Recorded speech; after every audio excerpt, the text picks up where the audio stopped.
My name is Lance Walker. I'm the Executive Vice President and Global Performance Director of Michael Johnson Performance, where we provide specific training services for our athletes locally, as well as global athletes coming into us. My remit now in my role here is number one, innovation, to make sure that we stay ahead of any sort of curves when it comes to performance.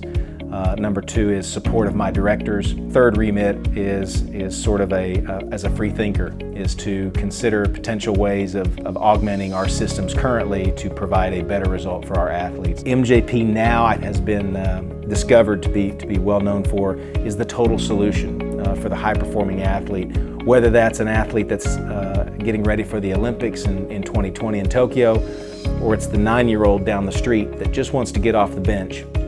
Either one of those, we're leveraging the best practices globally in high performance to make sure that we realize their fullest potential for their sport. Trust is huge for us, it's huge for the athlete. For me, developing trust in InBody technology started with colleagues that were smarter than me. A colleague of mine that was sort of in the sports science applied side of things, and he said, you know, you really should take a consideration and look into these advanced systems of bioelectrical impedance, which I had sort of took a step back and said, no, I've been trained to believe that that's not accurate. But in my innovation sort of role now, it forced me to, hey, you know what, let me seek to understand these folks and see if there's been some changes in the technology. And what I found with my diligence was, yes, wow, this has changed. That went from a close look and a discussion with InBody to having an InBody on site at MJP to actually trial. And during that trial process involved one of the best nutritional PhDs in the world. I had a lot of PhD clinicians that I trusted that were very pessimistic, but they were very, very sharp on this topic. And I put the question to them. I'm seeing InBody, I'm seeing this particular technology, this BIA technology that you told me to not trust. Tell me why I shouldn't trust this technology. And their diligence on the back end, coming back and time after time, those same PhDs saying, you know what, based on the multi-frequency model they're using, based on some of the results we're seeing from some of the white paper and things, there's a strong possibility that these guys are right, that this thing is going to be validated against DEXA. And we used it in one of the most critical time frames of our season here, and that's NFL Combine training, where we train 20 to 30 of the best NCAA football athletes to prepare them for Indianapolis. And what we came away with was, wow, we really don't need to do anything else except the InBody. That we got all the information we needed. It was reliable, it was effective, it was efficient, and it was something that the athletes began to trust. For us though, being effective is not enough. For us to use it day to day, it's also got to be efficient. So the efficiency of being able to get this information very quickly and accurately and have it not choke the throughput down of what is, 300 or 400 or 500 kids or athletes a day circling through this space.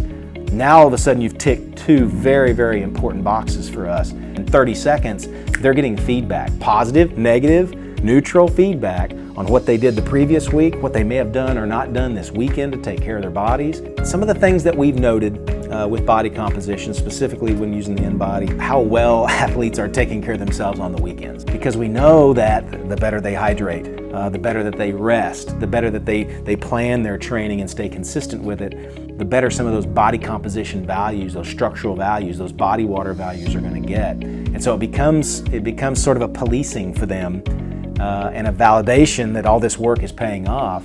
And it plays really, really well in this strategy space for the athlete. And what now the InBody is allowing us to do is to go in and in actuality monitor some of those things indirectly. We were able to augment in some adjustments. We pivot and make some adjustments to their training to make sure maybe they're getting a little something on Saturday. Maybe they're taking a little bit more of a strategic approach to what they imbibe on the weekends than they were before InBody came along. Interestingly, the concept of this body composition by itself was enough of a win for me to have InBody as part of MJP. What we didn't realize was the power in monitoring some of this extracellular body water content, segmental body water content, because we really weren't looking at that initially coming in. We just wanted to know lean mass and segmental lean, and we were focused all on the positives.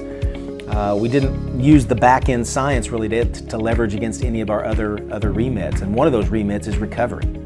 We know that an athlete's ability to train is only as good as his ability to recover from said training.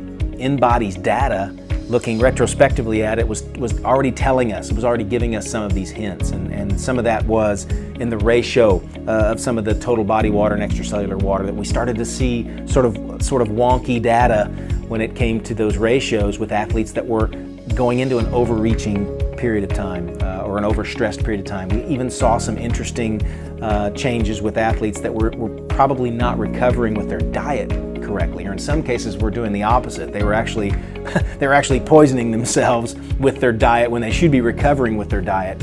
We wouldn't see that necessarily on all the other biometrics, but we would see it would be on some of the body water ratios. I can't imagine doing work without it. I can't imagine in a high performance setting not using this technology day to day or even week to week. My message to the end user: technological monitoring is going to be things that allow you to have better adherence to programming. It's going to get you ultimately better results, and it's also going to demand of your training program and your trainer better results. It's going to help force everybody to be better versions of themselves. It's going to create this individualized path that's what's best for you, what's getting your best result. Not just a trainer in a box, but now specific decision-making algorithms based on outputs from this monitoring. And I think when you have that, again, it feeds the MJP mission. You have your best chance to realize your fullest athletic potential.